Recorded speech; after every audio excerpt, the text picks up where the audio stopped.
Nilagyan lang po natin ang pangalan. Sinasabi ko, hindi na po kailangan sapagkat wala po, hindi kinikilala. Dapat pinarehistro natin doon sa mga international organization na silang gumagawa ng mga pangalan ng karagatan.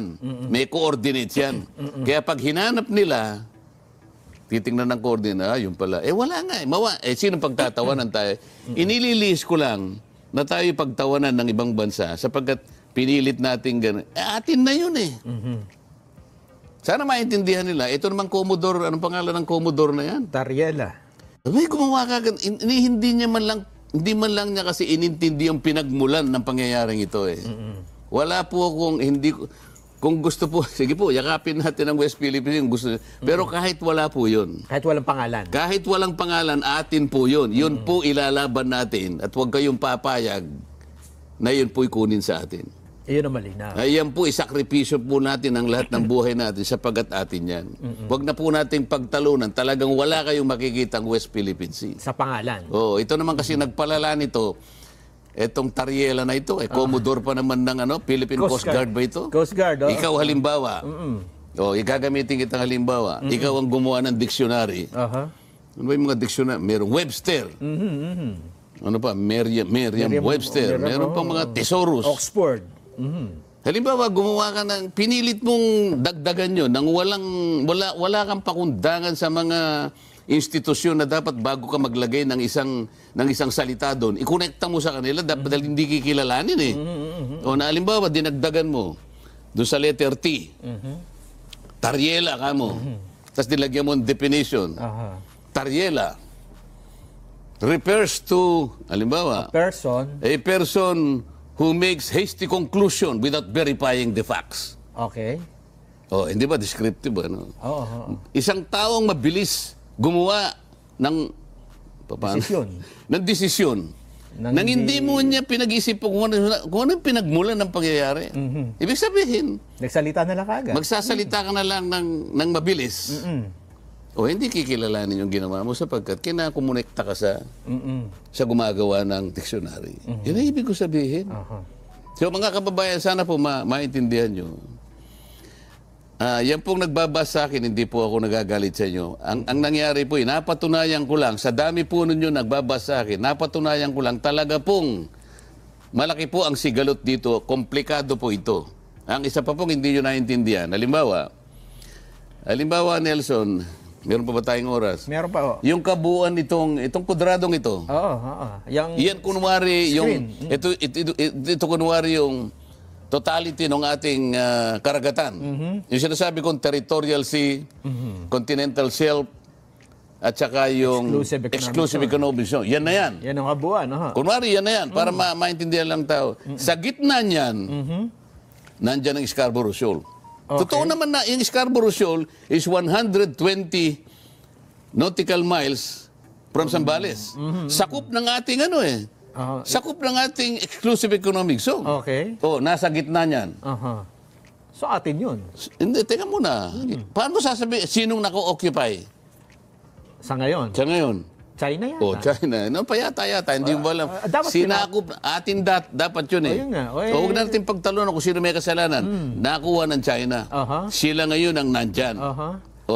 Ito po mga kababayan. Kaya po gusto ko sabihin sa inyo yung komplikasyon dito. Yun pong Scarborough Shoal, isa pong isla. Tandaan mo, isla. Isla. Okay. Kapag ka-isla po sa Public International Law, entitled siya sa territorial sea. Yun ang problema. Okay. Sa makatid, imaginein po nyo na sa gitna niyang West Philippine Sea na yan, na sinisimbolize ng kwadrado na yan. Nandyan po yan. Sa gitna. Sa paligid po ng Scarborough Shoal na nandyan sa gitna, meron siyang territorial sea 12 miles from its baseline. Kukuha siya ng 12 miles. Ng dagat. Ano pa? Ngayon, kapag yung mga barko niya, nilagay niya doon sa territorial sea niya. Doon sa paligid. Sasabihin natin, kinukuha niya yung nag-o-over. Party yan ng nag-o-overlap eh. Overlapping. Hindi ba? Hanggat hindi natin nauunawaan kung anong ibig sabihin ng territory at maritime rights. Yung territorial sea, continental shelf, at saka exclusive economic zone, maritime rights yun. Walang titulo yun. Maritime rights. Yung territory po, ito yung kalupaan. Yun pong exclusive economic zone, hindi po territory yun. Under public international law. So, pag sino po yung may-ari, kung sino po yung naka-occupy sa isang isla, siya po yung may-ari. At siya Ito pa yung dapat maintindihan, ang pagkakaiba sa ating domestic law, sa ating po domestic law, ikaw ang may-ari ng lupa. may titulo ka. Si Jenso, may titulo ka, ikaw may-ari. ikaw may-ari. Si Jenso Barjaga ang magsasaka. Umoko pa. Hindi, binigyan mo ng karapatan. Tenant mo eh. So, ang may possession, si Jenso Barjaga. Siya. Pero Wala- ako pa rin may-ari. Ikaw may-ari, pero wala kang karapatan tanggalin mo sa kanya doon. Kasi possession ng sa kanya.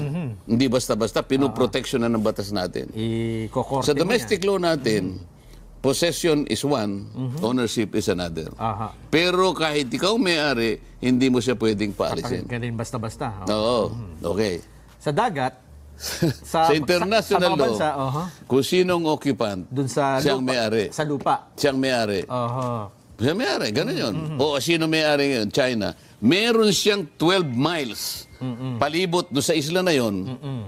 Na nag-o-overlap sa atin. Nag-o-overlap sa ating exclusive, sa ating sinasabing West Philippine Sea. Kaya tayo nagbabanggaan. O ngayon, sinasabi niya, bakit nakaimpila na yung mga teritorya? Siya yung may enjoyment ng territorial sea ng Scarborough Shoal. Dahil siya na yun eh. So dapat, paalisin muna natin sila doon. O, sino magpapaalis sa kanya doon? Yun. Walang world court na mag-adjudicate niyan. Nga. Tingnan mo yung kaso natin, maritime rights lang. Hindi pinag-uusapan ng teritoryo. Ngayon, sabi nila, natalo sila. Natalo sila. Sa maritime rights law pero sinabi ba ng tribunal, oy China, umalis ka sa Scarborough Shoal. Wala doon eh. Pag-aari ng Pilipinas, hindi? Wala. Tama. Kung bago tayo siguro magtapos, ang sinasabi ng iba, nakabreak ang Senado. Babalik sila June 2. So, i-convene ng impeachment court. Aabutan sila ng pag-expire ng termino. Ano ba? Pwede bang ituloy ng mapapalit na mga mahalal na bagong Senado? Alam mo, may nakikita kong pangangatwiran eh. Nanggagaling din sa House of Representatives. Parang gusto nilang ipasok yung ganitong argumento. Okay, ano yan? Ang nag-break lang naman, sabi niya nga, yung break sabi niya, applicable lang sa aming legislative function. Sabi niya gano'n. Ang ibig nilang sabihin nito, ang impeachment complaint hindi kasali sa legislative function. Kasi sabi nila, alam naman ninyo, pagka impeachment complaint, sui generis. It's one of its kind, sabi niya gano'n. So hindi mo pwedeng i-classify siya na kagaya ng isang panukalang batas na namamatay pagkatapos na matapos ang termino ng isang kongreso. So meron akong pag-aalala dito na parang ang gusto nilang mangyari kahit na hindi tinalakay ngayon ng kongreso, ibig sabihin ng Senado, sapagkat hindi po pwedeng matapos eh. Ang resumption namin is January 2. June 2. June 2. Opo. Okay? Ngayon, yung June 2, ang term ng 19th Congress, ng present Congress, hanggang June 30. Pero hindi naman lahat ng session days eh. Yes. Palagay ko, ang matitira na lang na, baka 10 days na lang. So, June 2 to 30, 10 days lang ang matitira dyan. Pangkaraniwan, bibigyan mo ng 10 araw ang pangalawang Pangulo para mag-comment. So, hindi rin matatapos. Sa mga kapatid, parang iniisip nila, natapos nga yung 19th Congress. Pero impeachment court, ililipat namin yan. Pero ang magiging problema dyan, magiging iba yung complexion ng 20th Congress. yung composition. Kung halimbawa sabihin ng mga bago dito, hindi kami papayag dyan. Yung impeachment na yan is the handiwork of the last Congress. We have nothing to do with this. As far as we are concerned, this is the 20th Congress. Pagtatalunan yun. Totoo naman eh. Halimbawa, meron silang dinesignate na 11 prosecutors. O halimbawa, yung 5 doon, hindi nanalo. O hindi yung 6 na lang. O papalitan mo ngayon. Kukuha ka dito sa... Paano kung wala kang makuha dito sa ayaw lahat ng ano? Magpapalit din eh. O paano kung nandun ako sa Senado? Ayun nga. Hindi ba? At saka yung speaker din, di ba? Magpapalit din yan. Hindi pa naman siya nakakasiguro, di ba? Ayun nga. Kaya nga, yun ang ibig sabihin. Oho. So sa Senado may pagbabago, Oho. sa House of Representatives may pagbabago. Kaya pagtatalunan, teka muna, paano mo papayagan na buhayin uli ito samantalang ito Iba na ang- ay gawa nung nakarang Kongreso? Oo nga. Sasabihin nila, hindi naman ay ba? Teka muna, Sila na yung pagkakatransmit yan ay kagaya ng isang panukalang batas. tama. Oho. Oh, yan ang nakasulat din sa tuntunin natin. Bakit sa pagtatransmit, ginaya mo siya? Oh, pero pagka sa buhay, iniiba mo. O, ibig sabihin, isang technical issue na dapat, baka may dumating pa sa Korte Suprema dyan. Ayun. Di ba? O, sinasabi ko na sa kanila para alam nila yung argumento ko. O, para alam na nila saan salain, di ba? Partida na. Partida.